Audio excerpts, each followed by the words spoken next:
고난주간 방송 기도회를 계속하고 있는 중에 오늘 수요 예배를 주합해 드립니다. 동일한 주제로 십자가 곁의 사람들, 십자가의 주변의 사람들을 살펴보고자 합니다. 십자가 주변에 예수님의 몸을 만지고 예수님의 십자가를 목격했던 많은 사람들이 있었습니다. 그 중에 로마 군병이 있었고 백부장이 있었고 두 강도들이 있었습니다. 그리고 오늘 막달라 마리아입니다. 막달라 마리아는 십자가에서 무엇을 보았는가? 이 주제로 수요 예배 주의 말씀을 증거합니다. 막달라 마리아는 무엇이길래 주님께서 부활하신 후에 그 첫 모습을 사랑하는 사도들이 아닌 막달라 마리아에게 처음 보이셨습니다. 보세요. 마가복음 16장 9절. 예수께서 안식 후 첫날 이른 아침에 살아나신 후에 전에 7 귀신을 쫓아내어 주신 막달라 마리아에게 먼저 보이시니 어찌하여 이 여인은 이러한 특권을, 이러한 영광을 얻게 되었을까요? 자, 먼저 우리가 살펴봐야 할 것은 막달라 마리아는 가장 기구한 운명을 타고난 여인이었다라는 것입니다. 가장 불행했던 여인이에요. 저는 이 막달라 마리아를 하나님이 성경에서 소개한 것이 얼마나 감사한지 모릅니다. 이 여인과 같은 아픔의 인생을 산 사람이 있을까?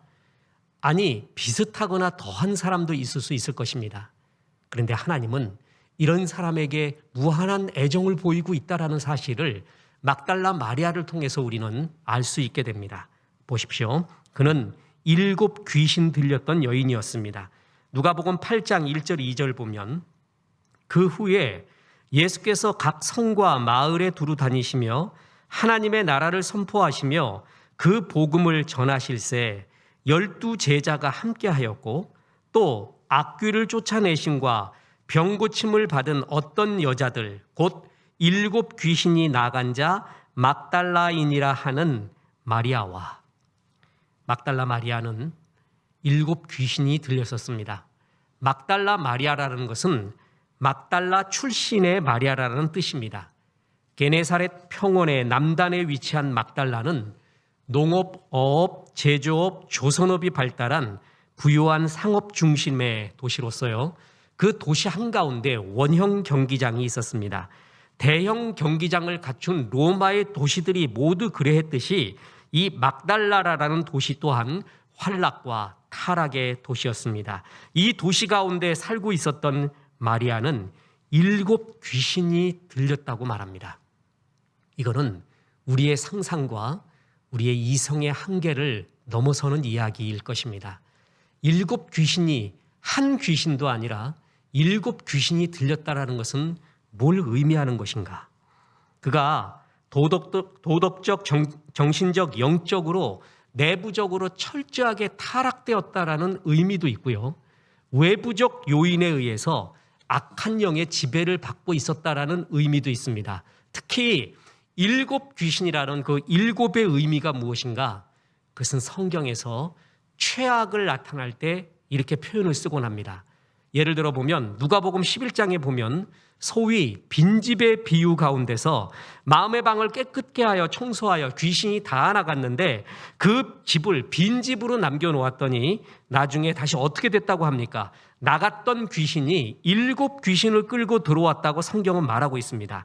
아마도 이 비유에서 하나님이 이 말씀을 통해 말씀하시고자 하는 7개의 귀신, 그것은 우리가 생각할 수 있는 최악의 상태를 묘사하기 위해 7이라는 숫자를 썼을 것이라고 추측을 합니다. 쉽게 설명하겠습니다. 그녀가 내부적으로 타락해서 그렇게 됐는지 외부의 악의 영향으로 그렇게 됐는지는 모르겠는데 아무튼 최악의 7 귀신이 들렸던 우리의 이성의 한계로 이해할 수 없는 이러한 악한 환경과 운명 속에서 살고 있었던 여인입니다. 세상에도 이런 사람들 있을 수 있습니다. 우리 주변에도 있을 수 있습니다. 하나님은 이를 참 사랑하셨습니다. 그리고 하나님의 은혜로 이끄셨습니다. 이 막달라 마리아에게 귀신을 쫓아내며 은혜를 주시는 주님의 은혜가 기구한 운명, 아니 슬픈 타락, 그 속에 있는 우리에게 얼마나 힘을 주는지 모릅니다.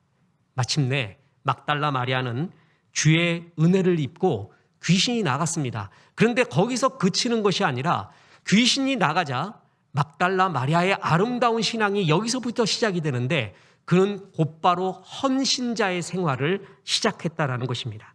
막달라 마리아가 귀신에서 해방되었어요. 이 여인의 이야기가 여기서 끝나는 게 아니에요. 나는 예수님 통해 구원받았습니다 하는 감격에서 끝나는 게 아닙니다. 예수님 통해서 나의 기도를 응답받았습니다 하고 끝나버리는 사람이 많이 있습니다. 그런데 막달라 마리아의 이야기는 여기서부터 시작입니다. 그는 은혜 받은 것에 끝나지 않고 문제를 해결받았다는 것에 끝나지 않고 그제부터 그의 삶을 하나님께 드리며 그는 헌신의 삶을 시작을 합니다. 여기서 정말 배워야 될 자세가 바로 이것입니다. 은혜 받았어요. 응답 받았어요. 그게 끝이 아닙니다. 더한 것이 또 닥쳐올 수도 있습니다. 중요한 것은 은혜 받고 응답 받고 난 다음에 헌신자의 삶으로 변화돼야 된다는 것이에요. 보세요. 누가복음 8장 1절부터 3절까지 보면 그 후에 예수께서 각 성과 마을에 두루 다니시며 하나님의 나라를 선포하시며 그 복음을 전하실새 12 제자가 함께 하였고 또한 악귀를 쫓아내심과 병고침을 받은 어떤 여자들 곧 7 귀신이 나간 자 막달라인이라 하는 마리아와 헤롯의 청지기 구사의 아내 요한나와 수산나와 다른 여자가 함께 자기들의 소유로 그들을 섬기더라. 예수님은요 12사도 플러스 따라다니는 제자들을 매일 먹이고 숙박을 하고 필수적인 비용이 있었을 것입니다.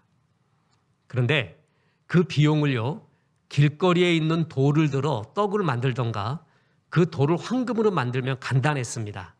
예수님 일부러 그렇게 하지 않았습니다. 일부러 헌신자의 후원과 헌신자의 섬김을 일부러 받으셨습니다. 그에게 기회를 준 겁니다. 이 헌신했던 사람, 특히 소유로 그들을 섬기더라. 뭐죠? 물질로 섬겼던 사람들이에요. 귀족들이었습니다. 헤롯의 청지기 구사의 아내 요한나와 수산나 그리고 다른 여자, 그런데 거기에 끼어 있는 사람이 누구였어요? 막달라 마리아였습니다. 그는 지금부터 헌신의 삶을 살기 시작한 것입니다. 뿐만 아닙니다. 그의 헌신은 끝까지 사랑한 거고 끝까지 믿었고 끝까지 헌신했습니다. 이게 막달라 마리아의 아름다운 점입니다. 보세요. 본문 오늘 요한복음 19장 25절에 보면 예수의 십자가 곁에는 그 어머니와 이모와 글로바의 아내 마리아와 막달라 마리아가 섰는지라. 우연찮게 세 사람의 마리아가 있었죠. 그 가운데 막달라 마리아가 있었습니다. 막달라 마리아의 믿음은요 확 뜨거웠다가 식어버리는 시험 들어버리는 발작적 믿음이 아니라 끝까지 사랑하고 끝까지 믿었고 끝까지 헌신한 믿음이었습니다. 후에 다시 구체적으로 얘기하겠지만 저는 성경에서요 사랑이 뭐냐라고 할 때 남자의 사랑, 주님에 대한 남자의 사랑의 표상을 바울로 봅니다. 그리고 주님에 대한 여인의 사랑의 표상을 막달라 마리아로 봐요. 정말 아름다워요. 보세요. 막달라 마리아, 그는 예수님의 십자가의 증인이 됩니다. 예수님께서 십자가에 못 박혀 돌아가시는 순간까지 그 밑에까지 막달라 마리아는 따라옵니다. 그 순간에 예수님의 12 사도, 많은 남자 제자들 다 도망갔습니다. 사도 요한 하나 빼놓고 전부 자기 갈 길로 가고 도망가 버렸어요. 남자들이 부끄럽습니다. 그때 여인들이 쫓아왔습니다. 그 가운데 막달라 마리아가 있었어요. 그래서 예수님이 죽으시던 그 장소에 남아서 예수님이 숨을 거두시는 그 모습을 보고 있었습니다. 십자가에 달린 예수님은 너무 고독했고 힘이 들었습니다. 사랑했던 제자들이 다 흩어졌습니다. 그런데 막달라 마리아는 주께서 엘리 엘리 하고 외치시는 절규를 들었고요. 그 가운데서도 사람들이 비웃고 조롱하는 가운데서도 대꾸하지 아니하시고 그들을 용서하는 기도를 들으셨고 십자가 강도에게 사랑과 구원을 베푸는 모습을 보았고요. 목마르다 하는 주의 음성도 거기서 들었습니다. 막달라 마리아는 거기에 있었습니다. 거기 너 있었는가? 찬송이 있지 않습니까? 막달라 마리아는 거기에 있습니다. 그녀는 예수님을 끝까지 따라왔습니다. 어디까지 따라왔냐 하면 십자가 밑까지 따라왔습니다. 그런데 더 아름다운 것은요, 예수님이 십자가에서 소천하셨습니다. 그리고 아리마대 요셉에게 그 무덤에 안치가 되어 거기에도 있었습니다. 보세요.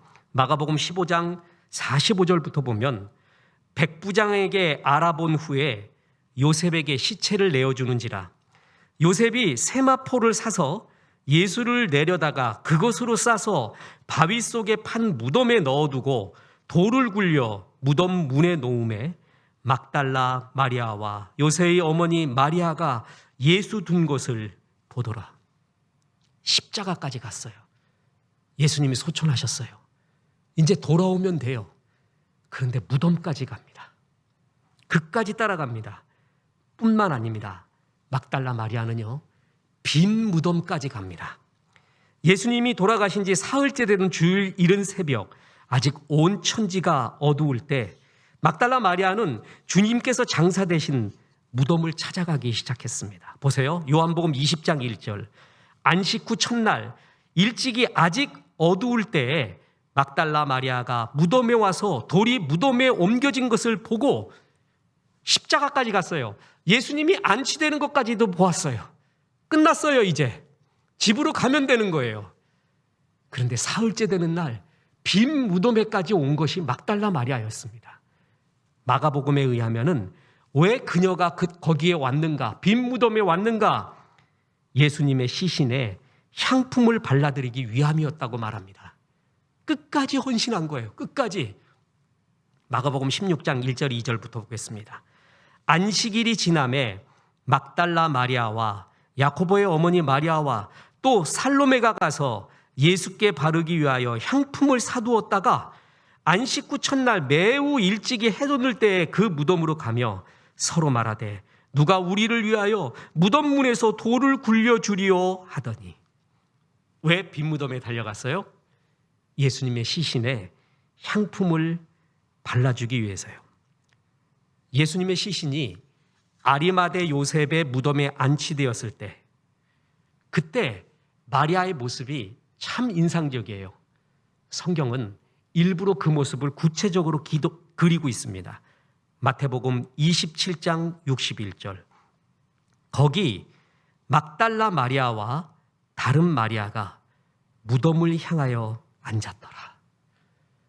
무덤을 향하여 앉았더라. 얼마나 애타게 사모했으면 죽었단 말이에요. 구체적으로 설명하겠습니다.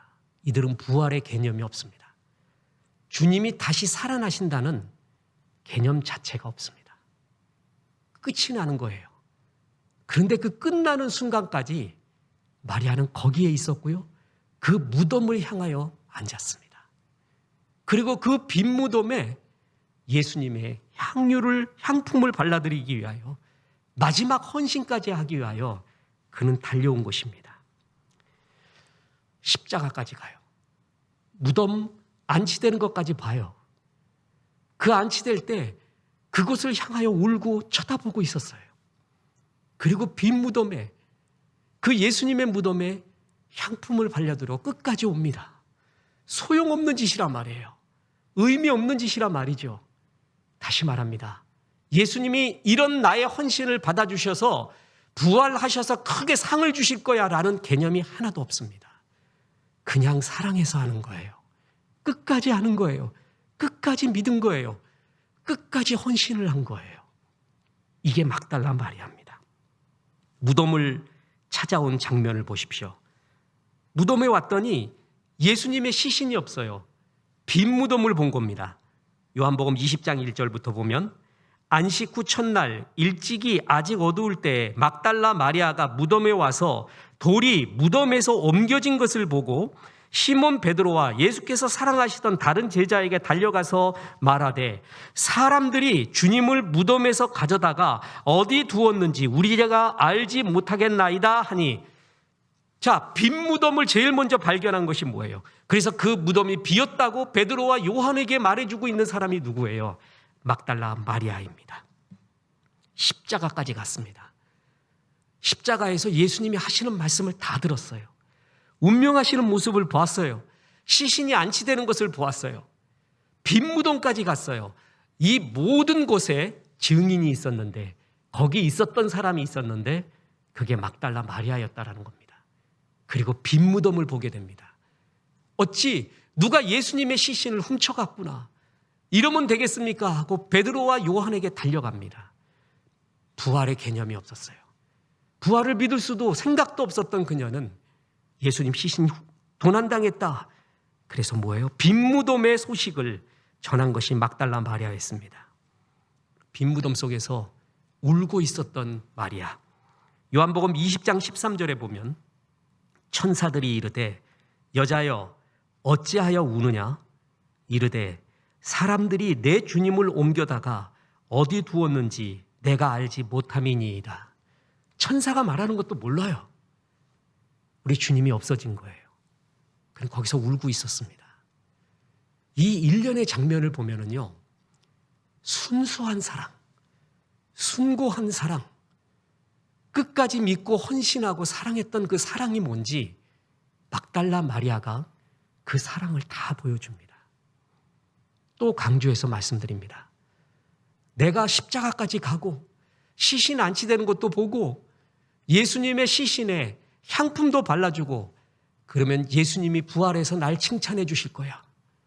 나에게 좋은 보답을 주실 거야. 그런 개념이 하나도 없습니다. 그냥 사랑했습니다. 정말 사랑했나 봐요. 7 귀신 나간 것이 그 은혜가 너무 고마웠나 봐요. 그때부터 그녀의 삶은 사랑의 삶, 헌신의 삶이었습니다. 그 헌신이 어디까지 갔냐면 끝까지 간 거예요. 이제 아무 희망이 없다 하는 십자가까지 가고 죽는 모습까지 가고 빈 모습까지 가요. 십자가. 예수님이 무덤에 안치되니까 무덤을 향하여 바라봅니다. 예수님이 없어지니까 무덤에서 울고 있습니다. 여인이 어떤 힘이 있겠어요? 그런데 이 사랑을 받은 예수님이 얼마나 좋을까요? 그는 정말 날 사랑한 사람이에요. 끝까지 사랑했던 사람이에요. 끝까지 순수했던 사람이에요. 저는 성경에서 여인이 보여줄 수 있는 여인의 사랑의 형태 중에 이렇게 지고한 사랑은 못 봤습니다. 막달라 마리아가 진짜 주님을 사랑한 것입니다. 남자의 지고한 사랑이 있어요. 성경에 보면요, 남자의 사랑과 여자의 사랑을 좀 다르게 표현해요. 똑같은 것인데 형태가 다른가 봐요. 남자는 열정적인 돌파력, 그게 사랑의 힘입니다. 그 대표적인 것이 사도 바울이죠. 주님을 사랑해서요, 마치 관우가 삼국지에서 5관 돌파하며 유비에게 가듯이 그는 5관이 아니라 6관, 7관, 10관까지 다 지나면서 주님을 향하여 모든 핍박을 이기고 달려갔던 그러한 돌파력 있는, 주님 때문에 이 모든 것을 헤쳐나갔던 남자의 사랑의 상징이 사도 바울입니다. 보세요. 사도 바울은요, 자기가 겪었던 일들을 이렇게 말하고 있습니다. 고린도후서 11장 23절에서 27절에 보면 내가 수고를 넘치도록 하고 옥에 갇히기도 더 많이 하고 매도 수없이 맞고 여러 번 죽을 뻔하였으니 유대인들에게서 40에서 하나 감한매를 5번 맞았으며 3번 태장으로 맞고 1번 돌로 맞고 3번 파손하고 일주야를 깊은 바다에서 지냈으며 여러 번 여행하며 강의 위험과 강도의 위험과 동족의 위험과 이방인의 위험과 시내의 위험과 광야의 위험과 바다의 위험과 거짓 형제 중에 위험을 당하고 또 수고하며 애쓰고 여러 번 자지 못하고 줄이며 목마르고 여러 번 굶고 춥고 헐벗었노라. 이 구구절절 말해요. 읽기도 어려울 정도의 핍박을 당했어요. 근데 이걸 다 헤쳐나갑니다. 이게 남자의 사랑의 특징이에요. 사랑의 힘이 있잖아요. 사랑하잖아요. 그러면 어떤 난관도 다 헤쳐나갑니다. 관우가 그랬어요. 삼국지에서 말해요. 제일 하이라이트를 사람들은 거의 다 적벽 대전이라고 봅니다. 근데 전 그렇게 생각하지 않습니다. 적벽대전보다도 더 감동적인 사랑의 이야기가 있는데 그게 오관돌파예요. 오관돌파라는 것은 뭐냐 하면은 5개의 관문을 바람같이 뚫고 돌파했다라는 거예요. 당시 관우는 유비의 아내를 보호하기 위하여 조조에게 포로로 잡혀 있었습니다. 근데 조조는 인재라고 하면 사죽을 못 씁니다. 관우를 내 사람으로 만들기 위하여 온갖 보물을 다 주고요. 여포가 타고 있었던 적토마까지 줍니다. 그래서 유비의 아내를 보호하기도 하고 또한 너에게도 부귀영화를 줄 테니까 나의 곁에 있어라. 관우는 어쩔 수 없이 거기에 휘하의 장수로서 조조가 원소하고 싸울 때 나가 승리를 거둡니다. 그런데 언제나 관우의 마음은 유비를 향한 일편단심이었습니다. 유비가 살아있다는 소식이 들렸습니다. 당초에 조조가요, 유비가 살아있으면 너 보낸다. 그 소식 들리면 너 보낸다고 약조를 했었거든요. 그래서 관우가 조조를 만나려고 하는데 조조는 차일피일 미루면서 그를 만나주지 않습니다. 조조는 피한 거예요. 보내고 싶지 않았던 거예요. 관우는 할 수 없이 그냥 유비를 향하여 적토마를 끌고 달려갑니다. 조조가 쫓아옵니다. 그러더니 그 충정심에 감동돼서 그냥 보내줍니다. 그런데 순탄하지 않았습니다. 5개의 관문을 통과했어야 돼요. 그 5개의 관문에 최고의 조조의 장수 6명이 버티고 있었습니다. 관우는 한 관문 한 관문을 피 흘리면서 억만징찬이 되면서 깨쳐나갑니다. 달려갑니다. 바람처럼 달려갑니다. 온몸이 망신창이가 되어도 빗발 같은 화살과 이 최고 장수들의 창검을 받아내면서 유비를 향해 달리고 또 달려갑니다. 그게 오관돌파입니다. 저는 삼국지에서 이 오관돌파가 제일 멋진 장면이라고 생각을 합니다. 사랑의 힘. 죽음의 힘보다 강한 것이 부활의 힘이고요. 미움과 상처의 힘보다 강한 것이 사랑의 힘입니다. 이 사랑의 힘을 갖고 있는 사람이 돌파력이 있습니다. 사랑의 에너지를 줘요. 그래서 남자들의 사랑의 형태는 뭐냐면요, 대부분 이러한 강한 돌파력에 있습니다. 처자식 위해서 사랑하면은요, 어떤 일이 있어도 헤쳐나가면서 달려나가요. 이겨나가요. 이 돌파력이 있는 사랑이 바로 남자들의 사랑의 특징 중에 하나예요. 바울이 그랬습니다. 우리가 고린도전서에서 고린도후서 11장에서 읽었듯이 바울은 말할 수 없는 핍박을 당했어요. 거의 죽음의 지경까지 다 간 거예요. 그런데 개의치 않아요. 관우는 5관 돌파했지만 바울은 5관이 아니라 7관, 10관까지 다 돌파하면서 멋지게 주님의 선교 사역을 이루어냅니다. 이게 주님을 정말 사랑하였던 남자들의 사랑의 형태예요. 그리고 여자의 사랑의 최고의 지고한 형태, 그게 저는 막달라 마리아라고 봅니다. 마리아는 여인이 보여줄 수 있는 지고하고 순수한 끝까지 사랑한 그 사랑의 모습을 보여줬습니다. 다시 설명해 드립니다. 그는 혜택 볼 곳이 없습니다. 귀신이 나갔어요. 그리고 주님이 돌아가셨어요. 귀신이 다시 들어오지는 않을까? 이제 아무런 쓸모없는, 아무런 힘을 쓰지 못하는 예수님을 내가 죽은 시신이라도 향품이라도 발라주며 헌신한다고 치면 이제 남아있는 건 귀신 아닌가? 그 귀신이 화가 나갖고 7 아니라 나에게 70을 데리고 들어올 수도 있겠구나. 예수님이 살아 계셨으면은 감히 들어오지를 못하는데 예수님이 돌아가셨으니까 더 들어올 수도 있겠구나. 이제 나는 예수님 말고 귀신을 섬기자. 귀신에게 당해봤던 그 사람은 그렇게 할 수도 있었단 말이죠.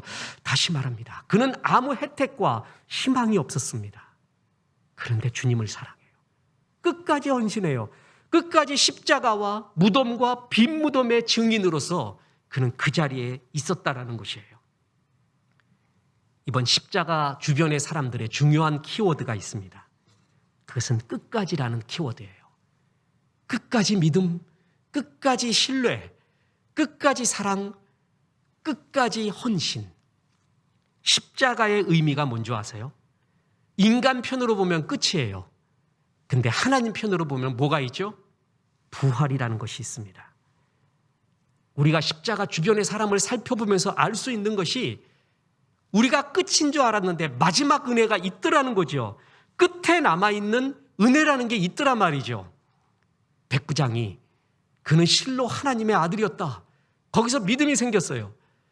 한 강도가 이제 자기 인생 전부 끝난 줄 알았더니 말도 못하는 천국의 낙원의 영광이 그를 기다리고 있었어요. 우리는 끝인 줄 알았는데 남아있는 마지막 끄트머리의 은혜와 영광이 아직도 있다는 거예요. 끝까지 사랑하는 사람에게, 끝까지 헌신하는 자에게 주시는 주의 끝의 은혜, 마지막의 은혜, 남아있는 은혜들이 있더라는 것이죠. 이들은 그것을 바라고 한 것이 아니에요. 그렇지만 마지막까지 사랑하고 마지막까지 신뢰하고 헌신한 자에게 주님은 그 마지막 끄트머리의 은혜와 영광을 보여줬어요. 자, 보세요. 마리아 마지막까지 헌신했습니다. 큰 위험을 감수하고 마지막까지 사랑했어요. 그랬더니 그게 끝이 아니었죠. 뭘 보게 됩니까? 부활의 은혜, 부활의 증은, 부활의 영광을 보게 됩니다. 마리아의 앞에 부활하신 예수님이 나타나십니다. 요한복음 20장 14절. 이 말을 하고 뒤로 돌이켜 예수께서 서신 것을 보았으나 예수이신 줄은 알지 못하더라. 예수께서 이르시되 여자여 어찌하여 울며 누구를 찾느냐 하시니 마리아는 그가 동산지기인 줄 알고 이르되 주여 당신이 옮겼거든 어디 두었는지 내게 이르소서. 그리하면 내가 가져가리이다.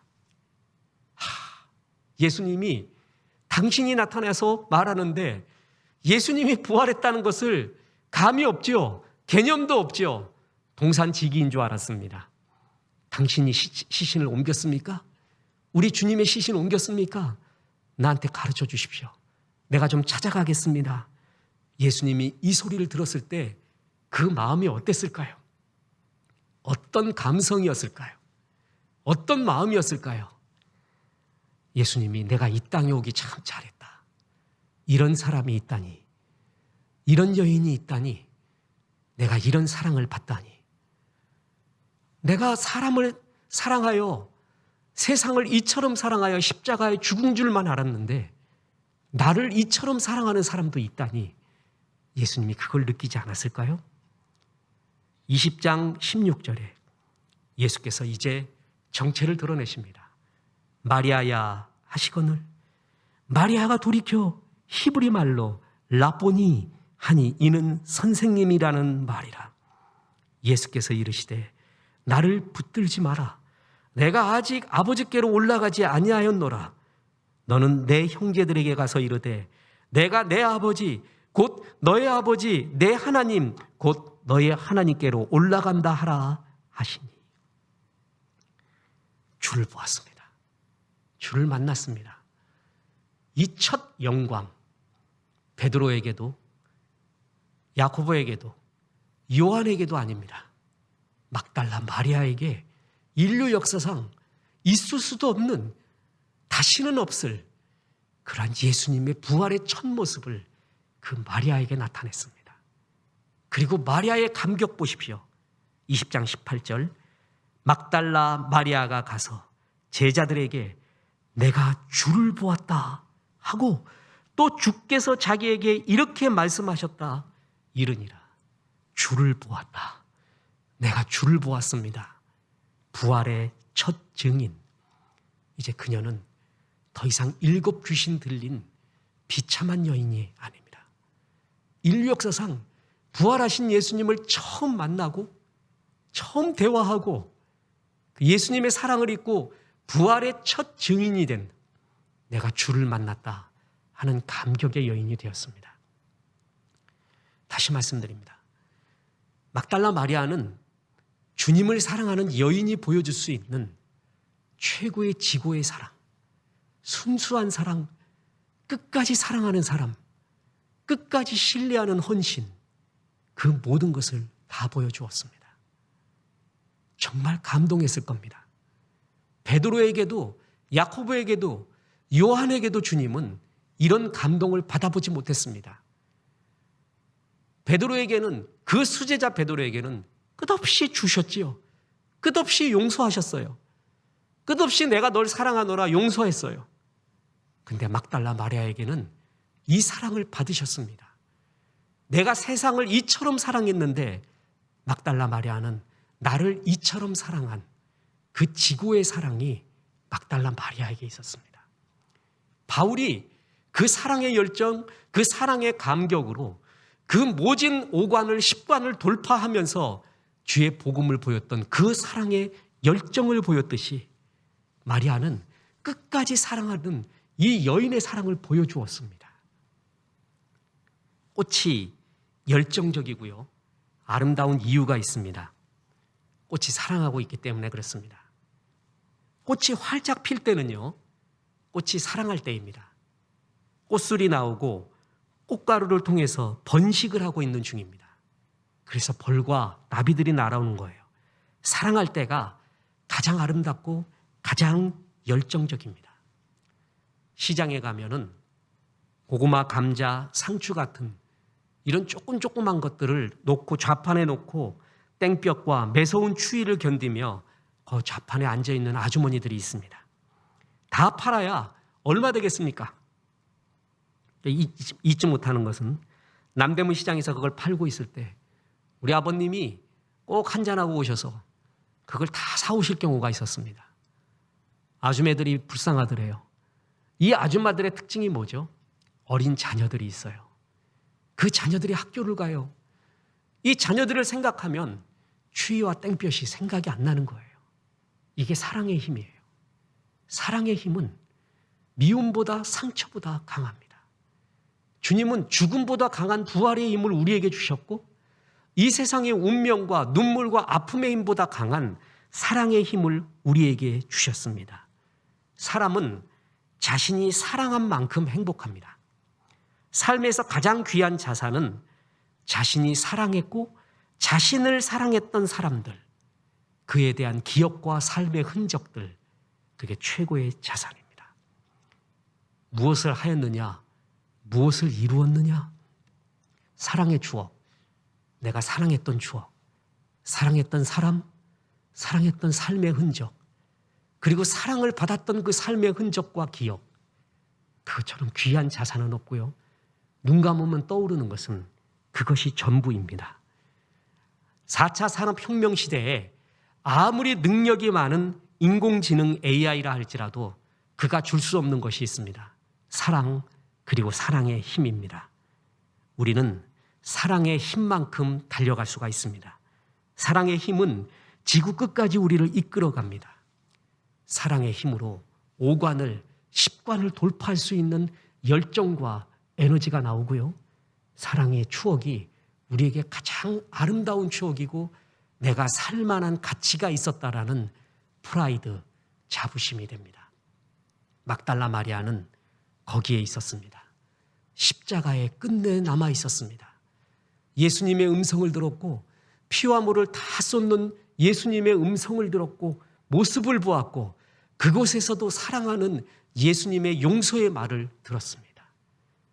예수님이 운명하시고 그가 무덤에 안치될 때도 그곳에 있었습니다.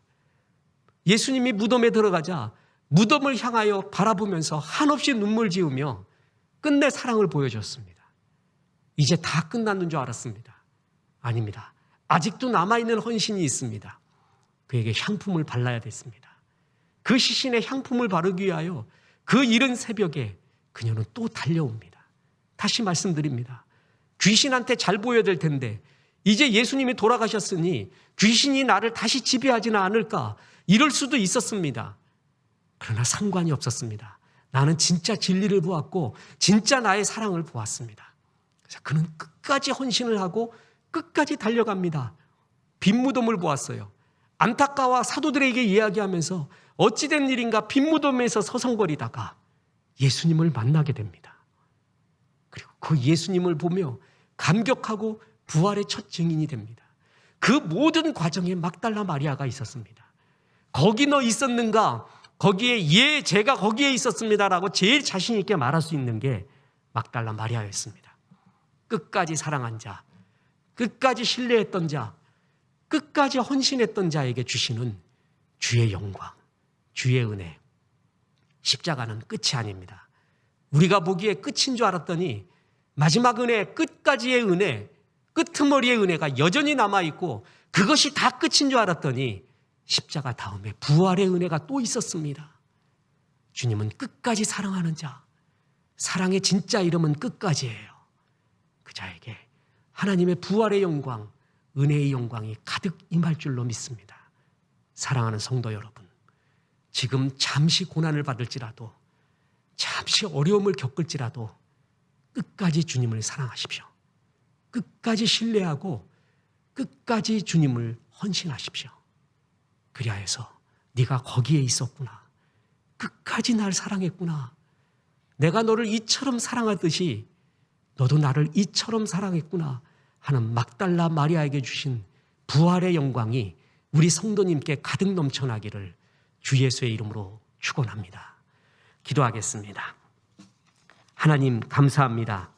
고난주간 수요 예배를 드리며 오늘 거기에 끝까지 사랑하며 헌신하며 남아있었던 막달라 마리아를 보았습니다. 주님, 우리가 이런 사람이 되고 싶습니다. 주님 함께하여 주시옵소서. 떡을 줄 때만 좋다 하는 사람들이 아니라 십자가까지 따라가고 십자가의 증인이 되고 부활이 증인이 되는 주님을 참 사랑하는 제자로 살 수 있도록 도와주시옵소서. 고난당하는 수많은 영혼들, 우리 성도님들 기억하여 주시고 무엇보다 송봉수 집사님 기억하여 주셔서 육신의 평강을 주시고 마음의 평강을 주시고 회복을 허락하여 주시고 가족들에게 힘과 용기를 더하여 주시옵소서. 예수님의 이름으로 기도했습니다. 아멘.